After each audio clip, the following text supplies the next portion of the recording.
নমস্কার বন্ধুরা, I love মৌসুমি কিচেনে তোমাদের সবাইকে স্বাগত। তোমরা যদি এখনও আমার চ্যানেলটাকে সাবস্ক্রাইব না করে থাকো তাহলে তাড়াতাড়ি সাবস্ক্রাইব করে পাশে থাকা বেল আইকনটা প্রেস করে দাও। যখনই আমি নতুন নতুন ভিডিও ছাড়বো সবার ফার্স্ট তোমাদের কাছে পৌঁছে যাবে। তো আজকে তোমাদের কাছে আমি একটা মজাদার রেসিপি নিয়ে চলে এসেছি। যারা নিরামিষ খেতে পছন্দ করো তাদের জন্য তো খুবই ভালো, আর যারা সয়াবিন খেতে চাও না তারা এই রেসিপিটা একবার ফুল দেখো, দেখে এই সেমভাবে রেসিপিটা বানিয়ে খাও। তো আমি এতটুকু গ্যারান্টি দিয়ে বলতে পারি, তোমরা একবার যদি এই রেসিপিটা বানাও তো বারবার তোমরা এই রেসিপিটাই খেতে চাইবে। আর এই নিরামিষ রেসিপিটা এতটাই দুর্দান্ত, এইভাবে করে তোমরা বানিয়ে খেতে চাইবে। তো দেখো, প্রথমে আমি নিয়ে নিচ্ছি সয়াবিন। তো আমি এই সাইজে সয়াবিন নিয়ে নিচ্ছি, এই বাটির আমি 1.5 বাটি সয়াবিন নিয়ে নিচ্ছি। তো প্রথমেই আমি এর একটা বোল নিয়েছি, তার ভিতরে দিয়ে দিচ্ছি 1 বোল সয়াবিন। তো দেখো এই আবার হাফ দিচ্ছি, তো এই টোটাল এই বোলে 1.5 বোল আমি সয়াবিন নিয়ে, এবার এই ভিতরে আমি জল দিয়ে দিচ্ছি। জল দিয়ে দিচ্ছি। এবার সয়াবিনটাকে আমি একটুখানি গরম জলে একটু ফুটিয়ে নেব, তাতে কি হবে, ফোটালে সয়াবিনটা খুব ভালো নরম হবে, এতটাই সফট হয়ে যাবে যে মুখে দিতেই সয়াবিনটা পুরো মিলিয়ে যাবে। তো সয়াবিনটা সেদ্ধ করা হয়ে গেছে। এদিকে আমি গ্রেভি করার জন্য মশলা নিয়ে নিয়েছি। তো দেখো, প্রথমে নিয়েছি কাঁচা লঙ্কা কিছু, একটা টমেটো, সাদা তিল, কাজু, আলমন্ড বাদাম কিছু নিয়েছি, গোবিন্দভোগ চাল, আর নিয়েছি চীনাবাদাম। তো এই সব মশলাগুলোকে আমি মিক্স করে নেব। তো সব মশলাগুলো আমি একটা মিক্সার জার নিয়ে নিচ্ছি, সব মশলাগুলো একসাথে এর ভিতরে দিয়ে দিচ্ছি। এইভাবে করে পুরো মশলাটাকে খুব ভালো পেস্ট করে নিতে হবে। তো এটাকে দেখো, মশলাটা খুব ভালো করে পেস্ট করে নিয়েছি, এটা আমি সাইডে রেখেছি। এদিকে একটা কড়াই গরম বসিয়ে দিয়েছি, কড়াইয়ের ভিতরে দিয়ে দিচ্ছি পরিমাণ মতন সর্ষের তেল। তো 2 থেকে 3 চামচের মতো সর্ষের তেল দিয়েছি। তেলটাকে আমি একটু গরম করে নিয়েছি। এই আমি এতটা তেল দিচ্ছি এই কারণে, আমি সয়াবিনটা এই তেলের মধ্যে ভেজে নেব। তো তেলটা গরম হয়ে গেছে, দিয়ে দিচ্ছি সয়াবিনটা, যেই সয়াবিনটাকে আমি সিদ্ধ করে রেখেছিলাম ওই সয়াবিনটা দিয়ে এবার 2 মিনিটের মতো সয়াবিনটাকে জাস্ট আমি হালকা করে ভাজবো। ভেজে নিলে কি হয়, তাতে স্বাদটা আরও দ্বিগুণ বেড়ে যায়। খুব বেশি ভাজা যাবে না, জাস্ট 1 থেকে 2 মিনিটের মতন ভাজবো, না হলে কি হবে, এটা একটু হার্ড হয়ে যাবে, কিন্তু আমি এটা সফট চাই, তাই খুব বেশি ভাজবো না। ভাজা হয়ে গেছে, নামিয়ে নিচ্ছি। ওই কড়াইয়ের ভিতরেই আমি দিয়ে দিচ্ছি পরিমাণ মতন সর্ষের তেল। তো আমি এই রান্নাটা পুরোটাই সর্ষের তেলে করছি, আর পুরো অল্প তেলেই রান্না করছি, খুব বেশি রান্নাতে তেলও পাবে না। তো তেলটা গরম হয়ে গেছে, দিয়ে দিচ্ছি ফোড়নে একটা তেজপাতা, 2টো এলাচ, আর একটা দারচিনি, আর 1 চামচ পাঁচফোড়ন। তো এলাচ, দারচিনি আর তেজপাতা দিয়ে দিচ্ছি, এগুলোকে আমি হালকা করে ভেজে নেব। তো এটা হালকা ভাজা হয়ে গেছে, একটা স্মেল বেরিয়ে গেছে, তার মধ্যে দিয়ে দিচ্ছি আমি পাঁচফোড়ন। পাঁচফোড়নটা দিয়েও 2 থেকে 3 মিনিটের মধ্যে নেড়ে চেড়ে নিতে হবে। তারপর যেই মশলাটাকে আমি বেটে রেখেছিলাম মশলাটা দিয়ে দিচ্ছি।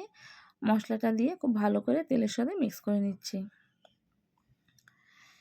এবার মিক্সার জারটা ধুয়ে দিয়ে দিলাম। এবার মশলাটাকে মিডিয়াম টু লো ফ্লেমে করে কষাতে হবে, খুব ভালো করে মশলাটাকে কষিয়ে নিতে হবে, যাতে মশলার গা দিয়ে যতক্ষণ না তেল ছাড়ছে ততক্ষণ মশলাটাকে খুব ভালো করে কষাতে হবে। তো এইভাবে করে আমি নেড়েচেড়ে মশলাটা খুব ভালো করে রান্না করে নিচ্ছি।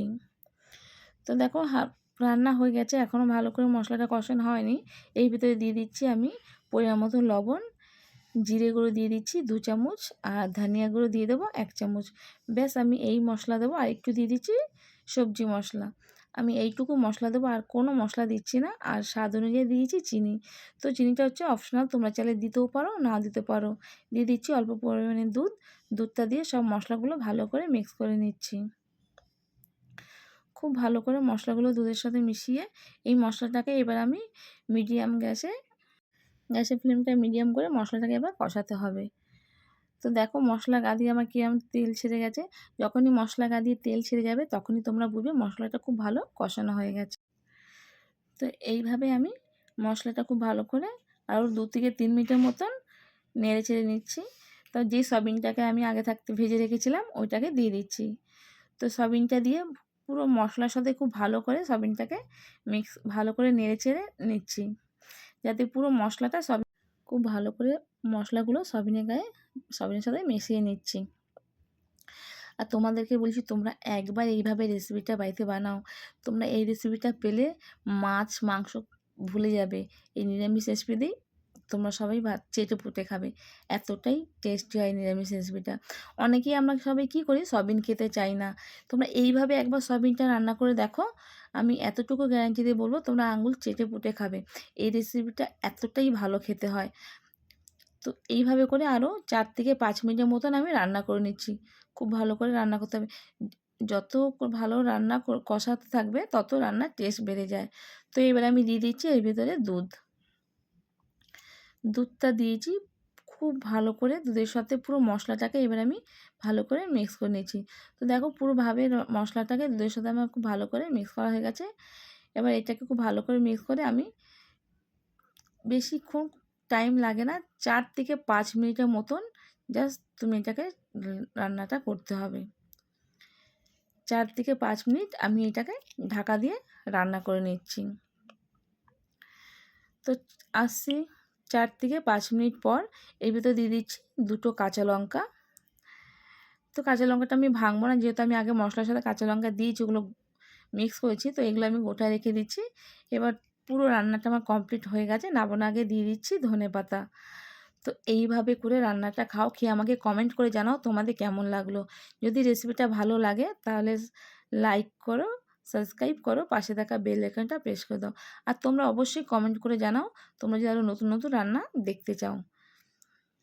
আর এতটুকু বলবো, এইভাবে রেসিপিটা একবার অন্তত বাড়িতে বানিয়ে খেয়ে আমাকে কমেন্ট করে জানাবে। বাই বন্ধুরা।